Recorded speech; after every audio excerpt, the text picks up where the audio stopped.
Last night, I had an experience that I have weekly, if not every few days. It is so frustrating. I dropped a glass container full of turkey taco meat all over the floor, and it shattered because I've been using glass instead of plastic containers. And it happens so much that it is literally embarrassing. The amount of times that I break a glass, break a container, drop things, bump into things, have bruises. And since my childhood, look who it is, speaking of childhood, and not even knowing where they came from is so familiar. Even as I shared, if you were here with me last fall, I think it was last fall, God, it was maybe the year before. No, maybe. I dropped an entire pot of boiling water with potatoes just as I was approaching the sink and got third-degree burns all over my lower legs. And when I tell you that I cannot even imagine what burn victims face, because there were large patches on the fronts of my shins, on both legs.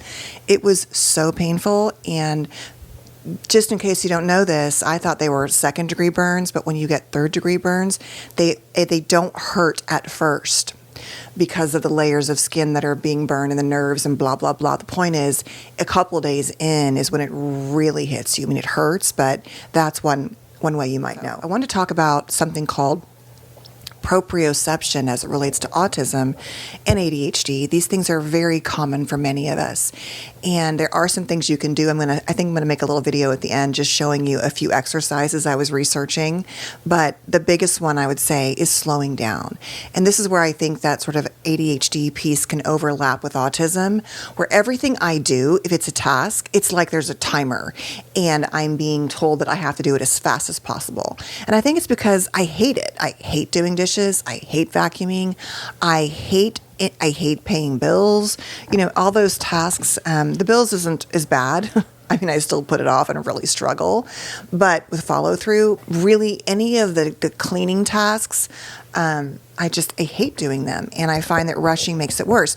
Now, really quickly, last night I was actually making dinner. I was inspired by Meghan Markle's new show. And if you're a Meghan Markle hater, you can leave now, because I do love Meghan and I watched it. And it's just like, it's so like chill. It's so relaxing for your nervous system. It's not Martha Stewart. It's not Ina Garten, but there's just something about the way she is and the way she talks about things and the guests. I just had it on sort of in the background, and it was nice to watch something that I literally felt zero stress about and zero levels of like, oh, I could never do that. And so anyway, my point is, I was inspired to make dinner, and I was making gnocchi and salad. Very simple, but still dropped and broke the leftover turkey tacos I'd made at breakfast. The point is, it's upsetting, it's scary, the glass is everywhere, and frustrating. So let's talk about it. Now, when we think about something like proprioception, I know I have like a cat hair in my eye. Every time I make these videos in the morning, I swear it takes my face 7 hours to wake up, even though I wake up at the crack of dawn. And my eyes are always like dry and itchy. Hold please. I think this is what happens when you have two cats. Shocker, I have cat hair. Okay. So let's talk about it. Now, when we think about sensory issues and autism, this is one of the hugest pieces that really began to help me understand why and where I struggle. When, as I've said in so many places, my daughter said to me a couple years ago, everything bothers you. And frankly, that is the truth. But when we say everything, it's really more environmental things and the way I interact with the world, more so than people, to be honest. It's like the way that I go about the world is just so stressful, from food being a certain temperature or, driving, all of these things. So when we look at sensory issues, we're talking about something related to really how we integrate sensory experiences with our lives and our brains. And those with autism and other developmental disabilities, and I'll list some more at the end, tend to have or can have a situation where there's a dysfunction in the sensory system, so that sometimes one or more of the senses are either overly or under-reactive to the environment, to stimulation. So it isn't just that necessarily sensory issues can be bothersome. It can also be that you seek them out. These sensory experiences that you seek out are part of what can be part of sensory issues. And when we think about how to integrate the sensory pieces, we're talking about really significant challenges with how the brain integrates sensory stimuli from the environment. And so while we think often about like our eyesight, like vision and smell and touch, when we talk about autism, there are three main senses that are very important and interconnected with other systems in the brain. And this interrelationship is quite complex. It's between the tactile system, the vestibular system, and the proprioceptive system. Now, we're going to talk about clumsiness and proprioception today, and I'll come back to these later. But just to quickly summarize, hi, Bear. I love you so much. You're making noise, and all my sensory humans here are going to be triggered by the sound. The tactile system is really about the nerves that are under the skin's surface that send information to the brain. And this information includes things like light touch, pain, temperature, and pressure.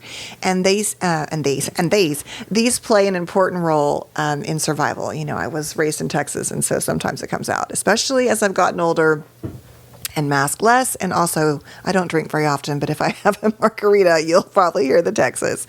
All right. So dysfunction can be part of what happens when a person like withdraws from being touched or refuses to eat certain foods because of the texture, doesn't want to wear certain types of clothing, right? Not just the tags, which thank God now you can cut them out. And many articles of clothing don't even have tags, but just the way your clothes feel on your body. Complaining about getting your hands dirty, touching sand, mud, paint, things like that, or using your fingertips rather than your whole hands, for example, to manipulate objects. All right. So a dysfunction there is going to often lead to maybe pain or hyper or hyposensitivity. The vestibular system refers to the structure in the inner ear, the semicircular canals that detect movement and changes in the position of the head. And so the vestibular system is going to play a role in that it tells you when your head is upright or not, without even whether your eyes are closed or not. It's like the whole idea with proprioception is understanding where your body is in space. And so you can see how these other parts are connected. Dysfunction can look like two different ways. Some people may be hypersensitive to vestibular stimulation and have fearful reactions to things like swinging, slides, and ramps, or trouble climbing or descending stairs and hills, crawling on uneven or unstable surfaces, and maybe just fearful in general about those dynamics. And they can appear clumsy, right? And then the other side, a child may actively seek out those sensory experiences, such as excessive body whirling, jumping, and or spinning. And this is sort of a hyporeactive vestibular system. So they're trying to continuously stimulate the vestibular system. And lastly, the proprioceptive system. And this is the part that refers to components of muscles, joints, and tendons that provide a person with a subconscious awareness of their body position. So when that's working well, they kind of know where they are in space, and it's giving us all the information we need, like, oh, I'm going to sit in this chair, I'm going to step off this curb, I'm going to move these objects using fine motor movements, like writing with using a pencil. Sounds like Coco's had enough. Using a spoon, things like that, buttoning your shirt. When you have an issue with proprioceptiveness, it can look like clumsiness, a tendency to fall, lacking awareness of your body position in space, odd body posturing, the way you sit, minimal or sleep, minimal crawling when young, difficulty manipulating small objects, eating in a super messy manner, for example, and resistance to new motor activity movements. And so the other part of this is praxis or motor planning. That's the other part of proprioception. And it's the ability to plan and execute tasks. And so for that to work properly, we have to be receiving the accurate information from the sensory system. And so as a general principle, dysfunction with these three systems manifests itself in many ways. Kids might be overly or under responsive to stimuli and sensory input. Their activity levels may be super high or super low. A child might be constantly moving and or fatigue easily. In addition, they might fluctuate between those extremes. We can see gross and fine motor coordination issues that can result in even speech and language delays, academic underachievement, behavioral issues, distractibility, and a general lack of planning. And so all of these also, if you think about going into a new situation, for many of us, can make things even worse. And I think in some ways, in my comfortable situation, I'm less aware, I'm moving too fast, and it's like that motor going in terms of that. And so, I think in some ways, part of the accidents that happen at home are sort of this mindfulness around, maybe if I was in a public kitchen, I would be overly aware of my body, but I'm even less aware of it, for example. And you might think like no big deal, but like the accidents can be serious. There can be serious distress from our sensory issues. It is really something that I think creates a lot of overstimulation and irritability for us. I've seen so many funny TikToks about like, sorry, I'm being the B word. I'm like, my shirt is uncomfortable today or whatever. And so it's just like, it is really important, as I'm saying, accidents, especially thinking about the burns that I received. And so if you have autism and maybe the combo of ADHD as well, these can be very common.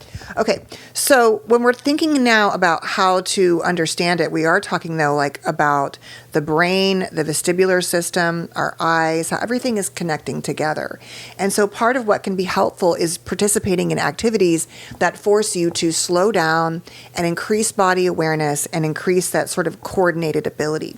And so it talks about some different tests you can do. So I'm going to show you some of those now, and I encourage you to do them. And then I'd love for you to share, if you want, in the comments down below, where do you struggle? How often do you do this? And, like I'm saying, on the one hand, it can just feel like embarrassing, like dropping things, but it can also, and then the internal language we can have can be like, oh, you're so stupid. Why'd you do that?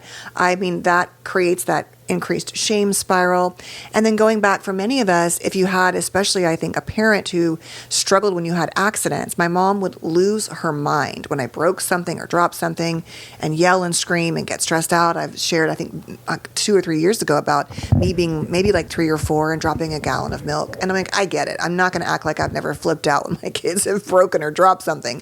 But when it is a consistent pattern and also the parent has a lot of that eggshell behavior or critical condescending behavior, whatever it is, it really can fuel that sense of like shame and like, what's wrong with me? And so not just the actual impact, but also the way that you perceive and make sense of or try to the impact can be harmful.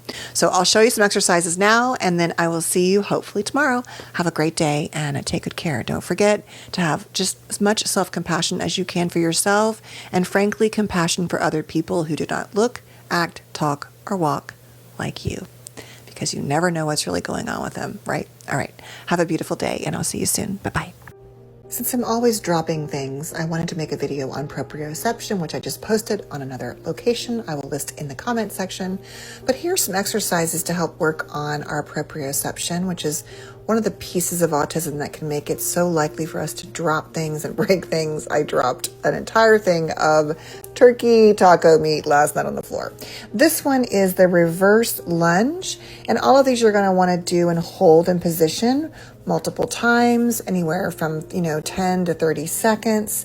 The idea is to help build that center inside, and of course slowing down in your brain in general, especially if you have the ADHD part, is super important. But this one is the one leg kick, and we're really focusing on balance of each leg. So you want to do each of these multiple times, and like I said, for anywhere from 20 to maybe 30 seconds.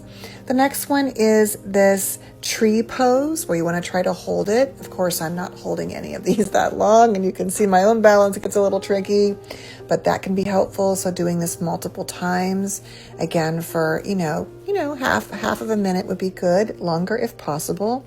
If you're a yogi, you can probably do these for, hours on end. And the last one is this sort of reverse arm and leg, where you put one arm out and hold the other leg up and try to balance and stay centered, and doing the same thing on the other side. All of these can be the most helpful. And there are more exercises you can just Google and how to increase your proprioception.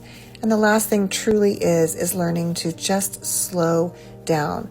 And when I have sort of in my mind, whenever I'm doing a task, I literally do it like the house is on fire every single time. So saying hi to your kitties, your lovies, and just slowing down. Very helpful.